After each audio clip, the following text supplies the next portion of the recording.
ia vi ia lava le atua whaamanuina lona suafa i le nei fo i tuaso lona ngalilei ia le ngata fo i lea ia o lana pule whasoifua i loutou soifua mo no tatu ola whatalofa atu i lau whaafuanga Samoa i so se tafa ma so se tulimano le rolangi o lo e sila mai moa mai ai ia ma e maua mai le nei por kalame o te whatalofa atu ma o folofa atu le suafa manu malo lo tatu wali o ke riso Yesu e failea mo ulima o te whatalofa atu ai le pa ia ma le mamalu le au whaafonga o fea lava o lo e maua mai ai le tafa le rolangi po so se tulimano le rolangi o lo e sila mai ai ia o folofa atu whaamanuia atu le tua ma lo soifo maua ma lo fo i le langi ma o te tonu o leo o tatou folau a mata i le nei tausanga ma ia lava le anga le lei ia le ngata fo i lea o le alofa ma le anga le lei o lo tatou tapa au i le langi o te tonu lava ua tatou whiangai ma le nei fo i tausanga ma le tele o mala fo i mapopua ngā wha le nā tura o le olanga nei ai le ngata i lea o wha mai ma me tutupu i lo tatou soifuanga ai tatou te whaafitai i le tua. Whetalai Yesu au tau vai o tutupu mea ia. O whaamai, o taua, whemisa inga o whewaiwai inga o lolonga. Mai Yesu au tau te popole, au tau te atu o tuvale. O whaailonga ia o Taimi o tatou iai. Au lo au mai ai i lo soifua ma lo uola whamai. Ia whaaea i lunga o tohuru. O lono winga. O ame tutupu le o langa le nei. O lono winga o le whaea i lunga. O tatou ulu o tatou vava iatu lea i le atua. E tatou te la ngona ai le mawhanawhana. O le vai fofou ma le vai la au. Le awhai tatou te vaia le atua ma vava iatu le atua. E hala i le titalo. Ia le ngata i lea o tatou whaita wina o lana upu. Tatou te iloa ai mea o tutupu i le soifuanga le nei. Ia ma le Taimi o lo e soifua ma uwola ai. O le ta upu la po se Sosene fo i po se whamalosia le nei por kalame le nei tuasa. O te fietale noa ai le tusi e kenese. O lo iai tutonu ina ia le tala e winga i le ainga o Isaako ma Rebeka. O te teritonu lava ia o se tala masani. Ua hafi fo i le tuatele le au whailaunga ia le ngata fo i lea o i lātou o lo whapena o na whamalosi le upua le atua ia e mesi fo i o i lātou o lo whaia o ngaina ia le hawhiongo pa ia e le atua ia e tau i o se Sosene fo i le nei fo i vai tau o le Taimi ua tātou iai ina i whapena o na whamenuia mai le atua i le tātou savalinga ina i a tini lau o le tātou whamemoe o te tonu ia lea ua tātou amatalia le foi tausanga i le tātou wholaunga. Ia o te tonu a tātou malanga whatasi mai Yesu. Ia e manuia, ia ma tātou taunuu i le unga le nei tausanga. I le alofa maleanga le lei o le li. O le tala ia Isaako ma Rebeka. Whamaini mole maua le tuspa ia ina ua tupu whewesia inga i tutono le a inga le a lea lo o whamatala i le kene sea lo mata apu e luas whamarima. O na halu leo le tama i o Iakopo ua tuli e lona tina o Rebeka e alu e nofo i lona a inga i le tuangane o lona tina o la pana. Ia o na halu leo le tama ua nofo ai i le ulutala o le taupu le luas fumaleiva. Mai o mea na tutupu ia Iakopo a o iai tutonu i le a inga o la pana. Lea la ua alu Iakopo na ua whaile tina ia Iakopo i silio na e alu e tenofo i o nua le lei ia le vao e sau malona usa o Iakopo. Ia ona na alu leo Iakopo ua nofo ai i na Whamaila o le mole mau o le tusipaia. Ina ua tau nuu i ai i Iakopo. Ma nofo i tonu o le ainga lea o lona tuangane. Ona whamaila o la pana i a Iakopo vai oe. O te le mana o e te au na fua mai i a te au. O le me sili whaafitai o lea ua. Wa sa o le mele ua e sau i ai. O lea ua e sau tātinu nofo. Ia e vai oe. E le te tau ona e au na fua mai i a te au. E iai o wafifine ia e to olua. O lea ma Rasela. A e au na mai i a te au. Ia ona au avatu le i a te o e whai ma wama. Whamaila le tala le tusipa ia. O le tene matua o lea. E le anga o na mata. Ia au Rasela ia o walale lei. Ia whamaila o le tala la pana ia e filifili oe. O fe te mana o ai, pe te mana o ia lea, pe te mana o ia Rasela. Ia ona tusi leo le lima o le tama ia Rasela, whamau te mana o ia Rasela, whamaila tala la pana fitu tausanga. Ia au nai. Ia ona vatu lea. O le fitu tausanga i leo se mea. E leo se mea po, e leo ni tausanga fo i le whaitau masina. Te fulu lua masina i te ngalua e ai. Rono winga. O se Taimi umi, ia le fitu tausanga nga ngalua e ai. Ina ua uma le fitu tausanga na au nai. Ia ona whaile o le whaipoiponga, whamaile mo le maua le tusi ua.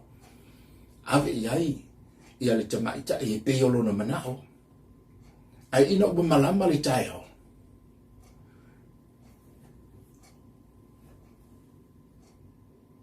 Fato ai loi na e Iakopo. E ese le teine lea ua abatu.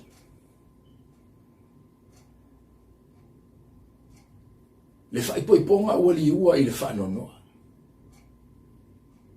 Whamai le tala Iakopo i alapana. Na ua na i ate o le fitu tausanga o Rasela. A o lea ua e au maia lea i ate. Whamai le tala alapana. O le mātou tūma le anga nuu le mātou ale nei fo i tū mātou te au mawai. E le mua le titi e mua. Ia le ulu matua. Ai a whai e te mana o i a Rasela. Toi au na mai le si fitu tausanga. Masalo po e tau mana tua le mele na tupu i o i le ainga. Lea na o le ngia ia le tama lea, lona tama. O le tala le tuspa ia o le mea te lulu e te sele. Po o fea lava le mea tātou te tau mawhai ia ia sola ia ni. Ina ia whaatau nuku ai ia tātou fuafuanga. Ma le mea tātou te mane na o ia. E le mawhai lava. Ona si se le upo a le atua. Le ti ole tala le tusi whamai e sola ese mai le leona. Ai whitaia i male urosa. O le manatu la o Iakopo. Ma nei le alu i o i le tuangani o lona tina a tonu o le a manui ai lona o langa. Le ala ua whitai ai o mawhaingata mati ngā o le o langa. Mai mau pe ana i loa e Rebeka. Le mea lea ua tupu i lana tama. Le ala ua file mu le o langa o Rebeka i. Ala ua tuli Iakopo i o e safai. Mana ia o whaai unga le lei e pe o le nei por kalami. Filifili whaatasi male atua. Po o le taimi o lau Filifiliga. Po le ale whelanu wai o mea o le o langa le nei. Ma le whe mo wai o mō li o le o langa le nei. ese le tāua o le fesili i le atua. Filifili whaatasi ma le atua. Le hala ua nofo i o, le ua moe le lei le Rebecca. Ala ua sautia i le pou malaina i le ao. Ia kopo i le leo ina o mamoe. Talo le fia whaiava. Whamai le tala la pana ai toi manao ia Rasela. Tuli le si fitu tausanga. Whamai o lea o le teine eleanga o na mata. E leo whamatala ina le tuspa ia e tā waso. Aolo whamatala le tuspa ia e leanga o na mata o lono winga. E le maa losi i ala na pupula po ala na vaai. E iai le tangata e le maa losi ala na vaai. A o ina taia o na fonga e le lai e te vaai e le maa losi e le lei. E mo i ini o na fonga pe afita ia i malama. O le winga na le tala le tusi. E le anga o na mata o lono winga. E le maa losi ila na vaai. A iei le tangata maa losi ila na vaai o lono winga. Po le ale maa losi o le susulu o le la. O le a foi le mamao se mea e mawhai. O na ho o iai ila na vaai. O le teine la le o le ale whamatala il tuspa ia whamai e le anga o na mata. Le pi o na uta ua le ta waso.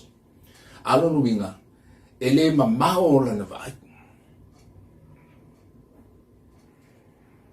E tā ua mai mana o mia le atua ina ia le leila tātou vai. O le tala le tuspa ia ua le otoe fi le mū ma le toe nofo lei satani le Taimi le nei. Whai mai le tala le tusi a whaalinga. Ua lo toa satani ua iai loa ua saa o naso. O le Taimi nei ua matua ta fili sau noa le ali i le rolangi. I le lalolangi le nei le tātou te iai wai loe satani. Ua lata o na Taimi ua lata fo i o naso. E mana o mia la le tangata vaai mamao. E mana o mia le tangata ati lana vaai na te iloa atu. Ia lunga o aho. Na te iloa tala atu o whaafita uli. Na te iloa le ngā luenga le anga satani o lo whapena o na sau e tau mawhai e ta lepe o tātou ainga. Whaaleanga ulu ngā li. Whaaleanga le vao mātua ma whanau ai le ngata i lea. Na te o sofa ia to tonu e kālesia. E mana o mia la le tangata e mamao lana vaai o lonu winga o le tangata e whaaleanganga lona si la fia. Na te iloa le leile mea sao ma le mea pio. O le mea tonu ma le mea se. O le tangata la e whaaleanganga, o le tangata lea e le leila na vai. O le ata lea o Rasela. Lea la ua nonofo i a kopo ma lea. Whamai o lea e leanga o na mata. O te tali tonu le soifuanga le nei le te soifua ma o wola. A tonu o le ata o lea e te mi wha tofi ai tātou ini tofi mawalurunga. E wha apale ai tātou ini tofi mani tiu te oro avatu tātou te ngā lulue ai. E iai la leisi i tu ai ngā tangata e whapea o le ua mānaia. Ua lava lea. Tingana vai atu e whaale tonu. E leo tūlanga le lei. Tasi ala na talanoa. Ua lava lea. Ai tātou te mana o mia lea nganga pa ia so si tangata ngā lue le ngā lue ngā lea tua. Ma so si tangata e na te ngā lue i se tofi e mana o mia lea tua e whai Filifiliga whatasi. Tau wha maramara maina o mata upule ni. Ina ua sauni tavita e tau makoriata. Wale vana yaila na mata pola na fana mime. O le ata o le tofi, o le ata o le fana mime, o le ata o le tofi. Na fa tofi ia o fea me fea luai, e fea luai ia ma le fana mime. A o le taimi na tau waile taua. Wa sauni tavita e tau makoriata, fa meile mo le maua le tuspa ia, o na ta moe le o le tama i le alia. Wa au mai le alia o le maa o lai susu. Ele o se maa ua lewa na te tonu o le tanga. O lai susu o lo no winga. O le maa o lai katoa au mai lalo le vai o le ata o le anganga pa ia o le atua. E mawhai o na tātou mauai le maa losi wha le anganga i tau wai le taua. Le alana na saua le tama ma le maa tuu ile mata. Ia ile imisi ama le mua ulu o koriata. O fea ni alo no fe alo fa isolo ai koriata. Ia mata dia oi ai tango e tongi se me susu foi lele pe u se me foi lele o lai susu ai tongi ele absa.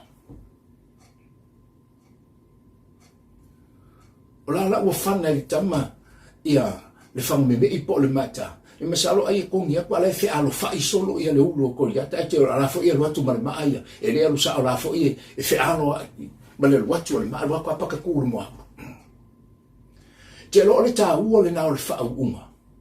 Le tāua le nao le mana o le nganga pa ia o le tua. Po le ngalu nga whai le nganga pa ia.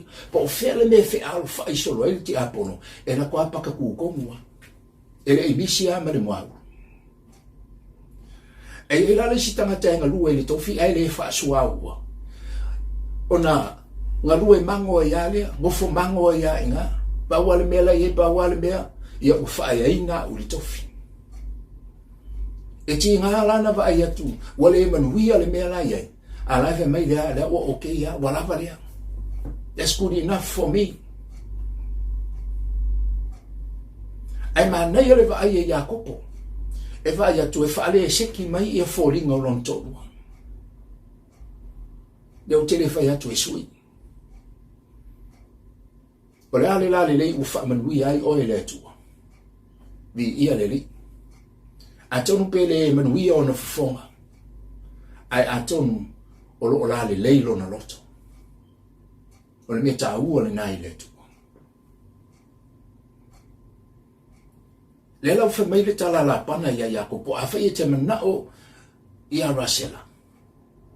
Ia toi turi le si fitu tausanga. E iai le mea lai lumatu o lai nau iai. Ia Jakopo. Ia maua lea, toi maua Rasela. O le ata o Rasela, o le ata lea o le whaauunga. O le ata o le anganga po ia. O le ale tofi ua wha tofi nai i tatou. E tā ua le anganga po ia, na te whaasuau uina le tofi lea tatou te ngā lulue ai. Aisha. O le tā ua o le anganga po ia.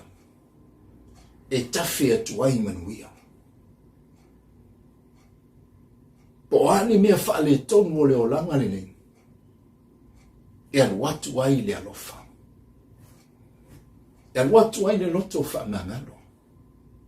E tafe atu ai ia le whaangalo. Te tonu resa iei le tama ilona ainga. Sa ia ilo le vivesi. Ma le tele o masenga i tutonu o lona ainga. Le la walu i o ile tuangane o lona tina. O le mea lava etasi. Le na ia whao le tofi o le unu matua. Na ia talepe le vā nofo le lei malo na uso. O na o whaai unga mātua na whai. Le la whao ato e watu i o.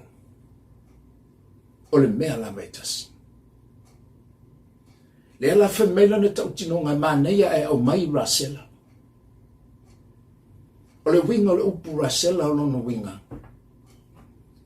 Fe mai ua whaatusa ina o se mamoe. Ia wa isi la fia o le mamoe iai le file mo. e mana o mia le file mu o ani vevesi. Whatever things happen in our life, we need the grace of God. Tātou te mana o mia le alofa tu no le tua. O loo iei te tonu le file mu. Ele I malia le loto le tama ia lea. Ai whemeila na tala ia la pana. O te toi au auna ia te oe. Ono rasela.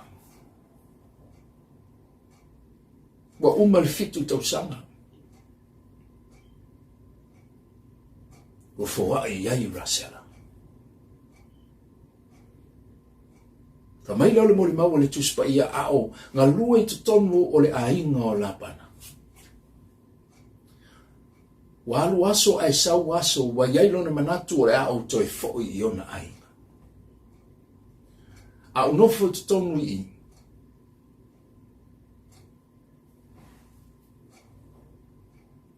Ka mai ua o le aso e toi fo ia. O fai atu ia la pana au mai alo ainga. Ele ngata o nofo ia lea. Maua marasela. Ia ma au na fine e to lua.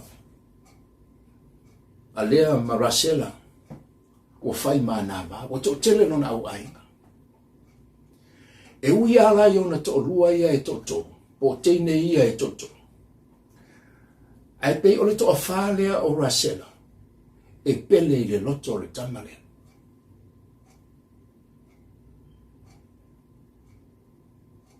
Le la wo ua ta pena I toi foi o I ona matua. Ia isa ako ma Rebeka. O te talitonu o le mo onga ma le mana onga o le loto Jakopo.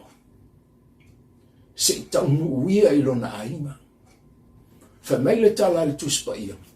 E matua la le lei tasi lava rasela. O le teni o la le lei. E fa apito la le alofa o Jakopo ia rasela. Le wala tau malanga wa toi foi I lona ainga. Wa ave ona to lua. E le ngata I lea o lana whana. Te tonu paua lea le mema na o iei tama se I ave ia lona to lua lea. O rasela se I whaapa ai iei ona matua I le lale lei o lale lei. Le tene sa whaau nu ua ai nu ese. Le ua mana oi ave se I toi whaapa ai iei. Ia isa ako ma Rebeka. Ali ngate leo lona uso o Esau. Mana se I ave lona to lua se I whaava ai I le matango fie. Whamei le tala le tusi ina ua lata I lona ainga. O le Taimi na malangai. O lai ma I tanga I rasela ia Peniamina. O tula lata I lona nuu ai whalonga atu I Jakopo. Watu o maungu rasela. Whamei wale ai se malosi e whanau mai ai. O le tala le tusi wa e sila fia whamai. Ona tau mawhai leo whato sanga e se whelo na ola. A wasilinga tali I seu. Leo maliu rasela I leala. Ai ola Peniamina. O te taitonu ua sui la ngona o Jakopo. Wa ese ona manatu. Le teini sa pele ma fa pele ia tea. Si ona to alua sa au na ai I leisi fitu tausanga. A o leo wa maliu I leala.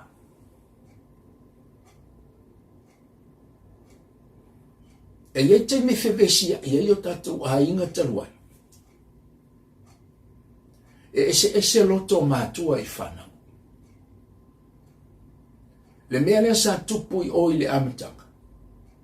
O te tali tonu o lea foi ua tupu I leana.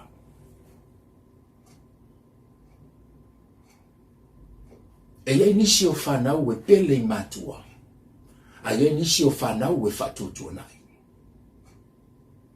E ala foi na whewesi ai e kālesia. Ona e le tutusa le whainga o tangata uma. E pele le tangata e tele ana mea. Ai whatutua nai le tangata. E le eise mea. Whamai le mori mau le tuspa ia. Ona whaingoa le e whatosanga. Le tama lea o penani. O lona winga whamai o le tama na o ti ngā ai. Ona tango leo Iakopo ua sui le ingoa o le o penani a Peniamina. Ai sea. Tai tonua ilo Iakopo a whai e whaingoa I a penani. O aso uma o aso le tinga.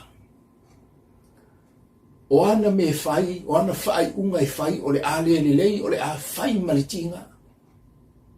Ai le ngata I leas o se tei me vala au wai penani. Na te manatua lo na tinga I le ala. Na te manatua le maliu o rasela. Na te manatua mea na tutupu ilo na olanga. O na o mea tinga. Tuli ese mai titonu o lona ainga.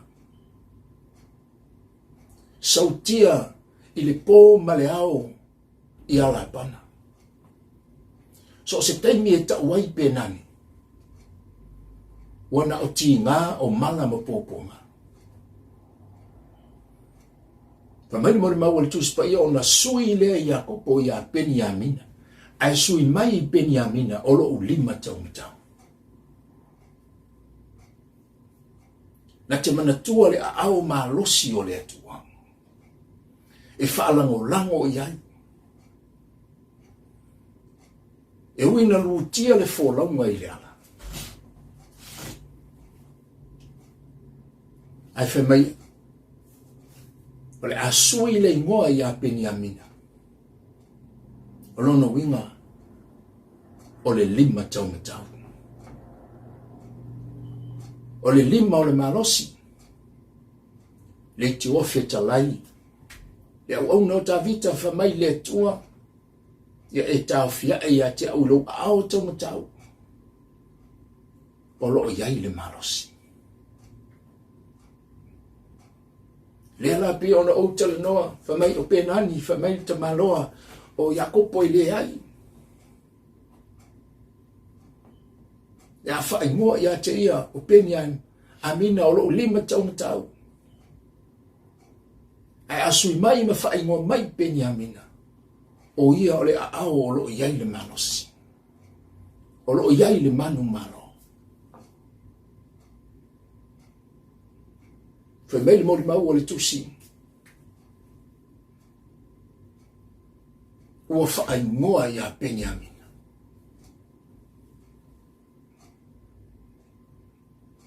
O lo tatou wholau I le ana.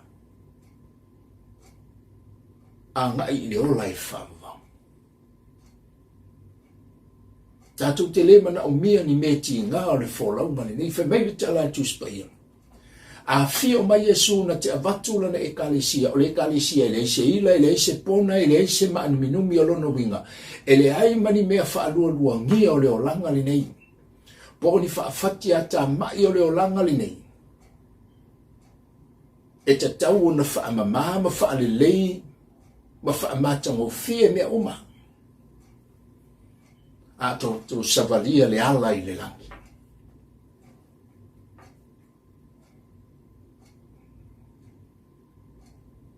O te tali tonu ana whai ai o Rasela I o I le ainga. O isa ako ma Rebecca.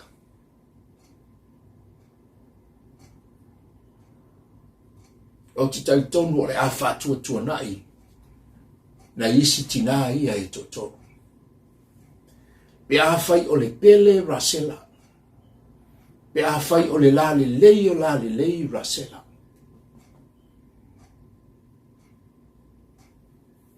O lono winga o le isi le vesi tele.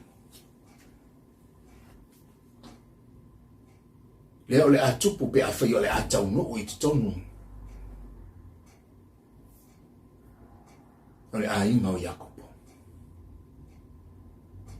E wha meibo maliu rasela I le ala. O le sa pele I atea. O le ala mea nai pele I lo finanga.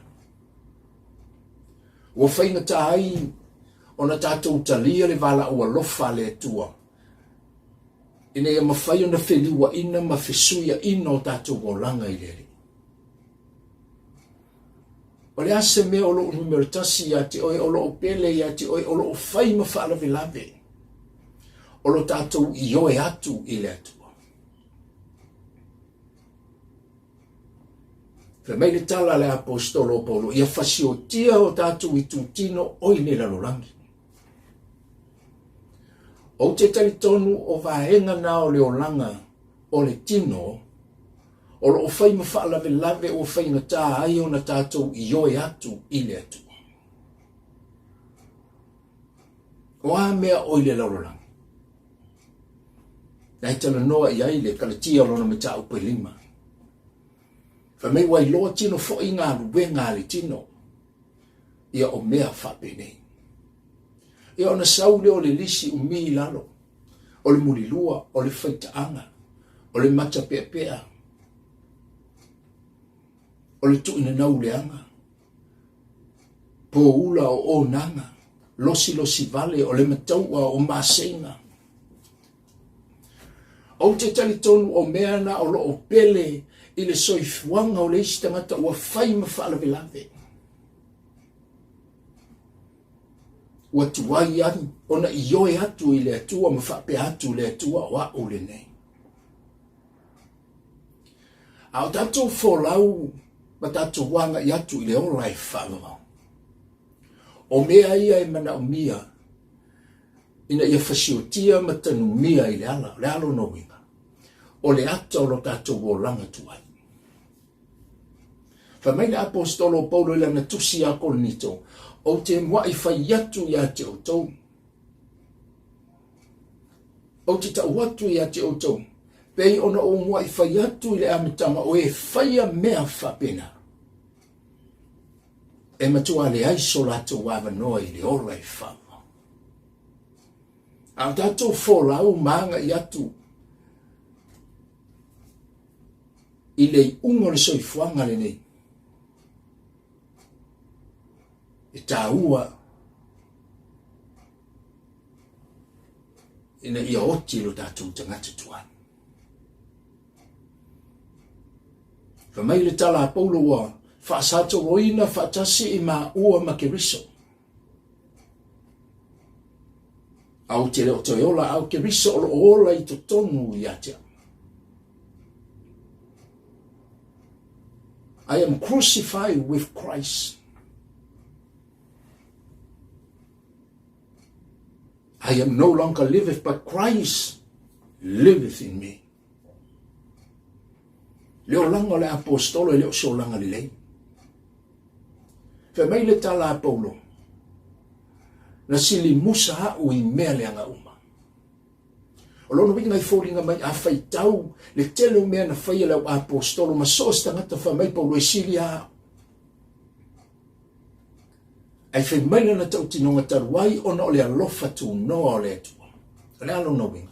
Ua I oe Paulo I le atua. Na lo wha amatala ina le tusi a ngā wenga. Ma mai le tali a Paulo, le ali ia Yesu, o le ase me te whira ngalo ia. Le au whaafonga I le nei aso, pe mate le o le nā fo I le tātari atu I le atua. Here I am, Lord. What is your will for me? Use me. O le alo whina ngalo ia te au whaonga. Le ua maliu le pele I le ala.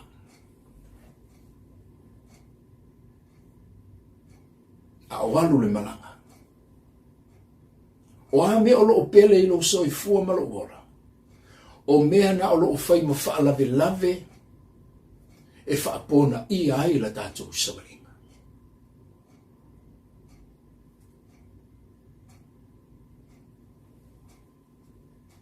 Fai Filifiliga whaatasi male atua.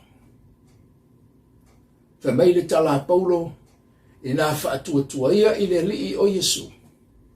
E ola ai oe a toa malou ainga. Have faith in Jesus Christ to save you and your household. Wala na whaale tonu re ainga o Isaako ma Rebeka. Vevesi to tonu re ainga.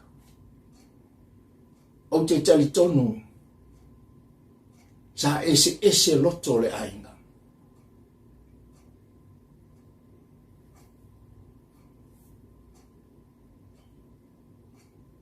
Ai ana fai fisili i le atua, le asitali mai e le atua, ai fai ngofia o na fisuia ina i le atua, o afa ini mea ua tonu i lo finangalo mala urato. Fai mai le tala le fata oto le mea ua tonu le manatu o le tangata, a o ala ia e whano ai. So se whaai unga tātou te whaia, e au noa ma le atua, a tonu e fōringa se lau pasene i la tātou wa ai umatua a māneia. E au ne ngalo i ati ai. So se whaai unga i whai au noa ma le atua. E iai le amatanga, ai le ise i unga. Lono inga i menuia le amatanga, ai whano le unga. Ai a whai ngā Filifiliga, whai unga e iai le atua. E manuia le amatanga, e manuia fo i le unga. Whaafitai i le atua ia Iakopo. Wa ia toi fo i lona ainga. E au whaafonga i le nei aso o whea olo tātou iai le lololangi ni nei. O whea fo i ola tātou whisea iai le olanga ni nei. O lo whaatali mai le atua mo tātou. Tātou fōi i le li. Fōi i le atua. E mei le tala le tuspa ia nati a lofa mai. Ma whaola ina i tātou. O a fōi ni a tātou whenga Filifiliga whaai unga wa le sao maleto. E ma whaia le atua. O na toi whaatu langa i tātou. Ma toi whaatu i tātou i le papa mausali. Pe a whai tātou te mana o mia le atua. Wāni a tātou whaai ungai whai. Filifili whatasi male atua. E manuia. Le tāpunia le nei por kalame ma whaau meina. E ofu i nātu le whaau le tanga. So se tasi e mana o Italia, Yesu e whai male i mawhaola o le ala i le ola e whaavawa. Ioana loro matau pe ono whai upe tos fumatolu sa ili mua le atua malanami e tonu. Ona whaau popo lea o mea umaro tātou mana na o ia. I ngati lea wheta lai Yesu, ioana matau pe suma whawhai upe ono mai Yesu o au nei le ala upo moni ma le ola, i le aise isi aluatu le ola e whaavawa. Pe a le uiatu i ate ia. O le ala i le ola e whaavawa. O Yesu e le o serotu. O lo tātou fō lau i le langi.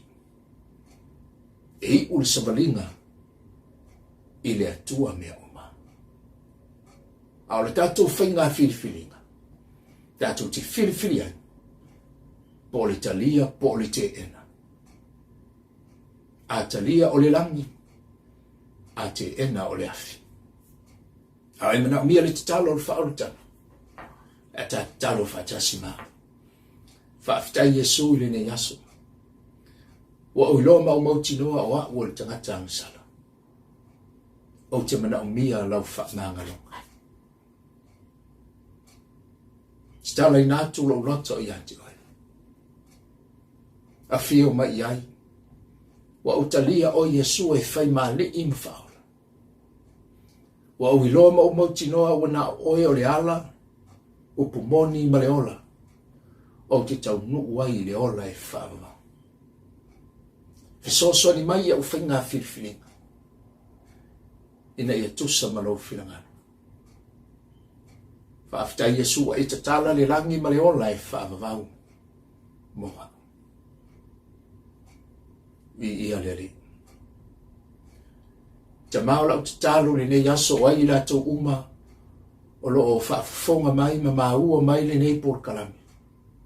Wa o wala au i au whaamanianga o lau whaamalolonga i o la tau soifua. Te talo i lau whaamalolonga o le ase mai o lo whaapenao na la tau whaata oto li ai tu tonu o ainga o maota ngase ngase. Tali tonu lo loto ma le mautinoa i le aise me e whaingatai a te oi. Wa i atu whaamalolo whaatula. O tiu te matofi na e wala wina i oi. Whaapenao na e whaamanuia i lona soifua. Whaafitai Yesu e whaia mo i mata uma. Amene. Por kalame nai nei aso samo. Te tonu tatu toi wheiloa i se isi o malama o momua. Le nei foi por kalame u whae ngoina. O la tatu whainga Filifiliga. Amen.